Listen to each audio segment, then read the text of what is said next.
Hi, I'm here with someone you might recognize, Andy Stuart, President and Chief Operating Officer for Norwegian Cruise Line. Andy, welcome, and welcome to the ASTA channel. Thanks very much, James. Thanks for having me. Yeah. Now, we just finished the Premium Summit here at ASTA, and you spoke, and wanted to ask you a few questions about what's going on in the cruise industry and with cruise lines and travel agents. Talk a little bit about the relationship that cruise lines and travel agents have today. I was just saying, actually, in my presentation that I think we have the healthiest relationship we've had in a long, long time.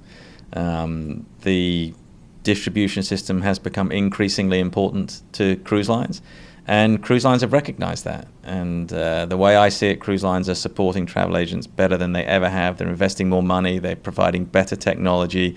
They're providing call centers that are doing a better job than they've ever done before. And travel agents also are doing a fantastic job in reaching customers, whether that's as a part of a bigger organization or small home-based travel agents, whatever form the travel agent takes, which we are simply seeing them more effectively reach more customers. And so I think the relationship is better than it's been in a long time. What are some of the challenges to that relationship still that you see? You know, I was saying in the presentation, I put a slide in the presentation of a bunch of brands that no longer exist.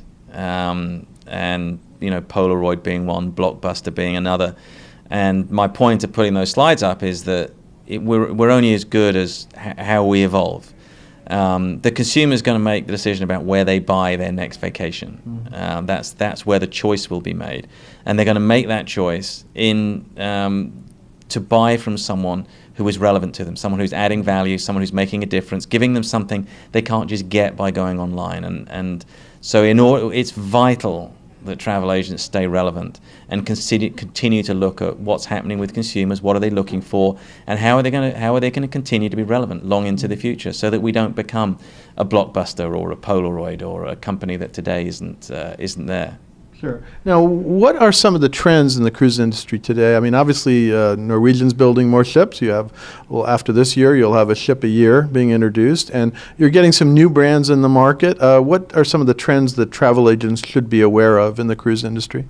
Well, the new ships that are coming out, you know, they continue to have more exciting elements, whether that's dining or staterooms, or, you know, haven for luxury customers. You know, it's pretty exciting, but it's more complicated. In the old days, a ship was a ship, right? It had one restaurant, it had a buffet, there was an inside and outside, and maybe a balcony or occasional balcony. Now it's more complicated. So there's a lot of different categories. There's solo traveler staterooms. There's haven for luxury travelers. There's all sorts of connecting choices. There's 29 different dining choices, a lot of which are included, some of which come with a cover charge, some of which are just regular a la carte restaurants. So it's really important that travel agents stay up to date with everything that's happening, because the more complicated it gets, the more value a travel agent adds. Yeah. As long as they're knowledgeable, as long as they're able to really talk with a lot of detail about what's the right product for the customer, and all the different elements of the product, and how can a customer make the most of a vacation. So that's one element that I think is very important. It's getting more complicated, which I think is good for travel agents, but it's only good if travel agents then are really knowledgeable and putting a lot of energy in.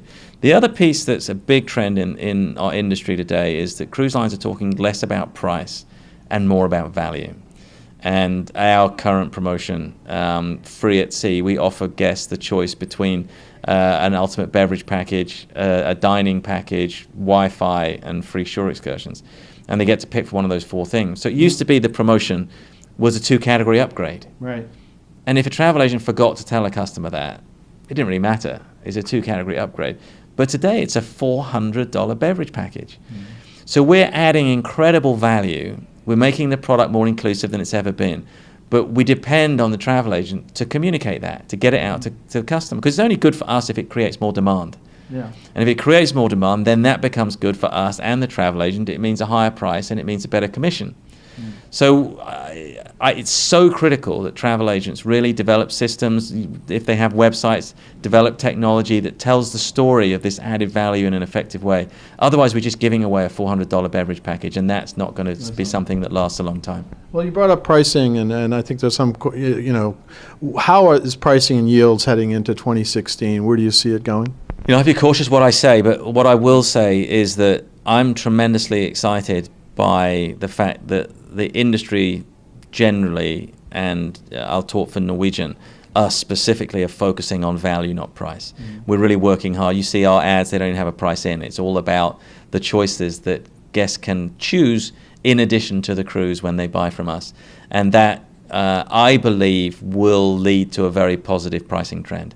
If we stop talking about price, but we start talking about value, we get the customer excited about the experience, the product, and then all these choices, I think the last question ever is going to be, oh, by the way, how much is it? Right. And if we can make that the last question, not the first question, then we'll see a very positive pricing trend. Great. Now, the last question for you. How can travel agents make more money selling Norwegian Cruise Line? Well, I think it comes back to some things I've talked about. Really understanding the brand and the product is tremendously important. There's not one path through the ship. So if you're talking to an affluent customer, it's really important to talk about the benefits of the haven and get the customer excited about the haven. Why is the haven right for an affluent family? Well, they can enjoy the good things in life. They can duck in and out of the big ship experience, but always go back to their haven. They've got a butler, a concierge preferred, and so on and so forth. But if we don't communicate that to the luxury customer, they're not going to buy. Same thing with a solo traveler or the value-conscious traveler. The value-conscious traveler is going to want to understand that there's an inside stateroom that makes sense to them, that's affordable, and then all the things that are included on the ship. And there are so many things included. So it's really, really, product knowledge is king. Being able to really talk to, ask good questions, understand really what the customer's looking for, and then match the product to the customer. And that's going to lead to the customer buying, which is a positive, and B, the customer buying something that is really right for them. They're going to be satisfied, and then they're going to come back and buy again and again and again. And the value of a customer for life is untold. Fantastic. Well, Andy, thank you for taking the time to fill us in on what's going on in the cruise industry and Norwegian today. It's always a pleasure and great to see you. Pleasure as always. Thanks, James. I'm James Shillinglaw for the ASTA channel.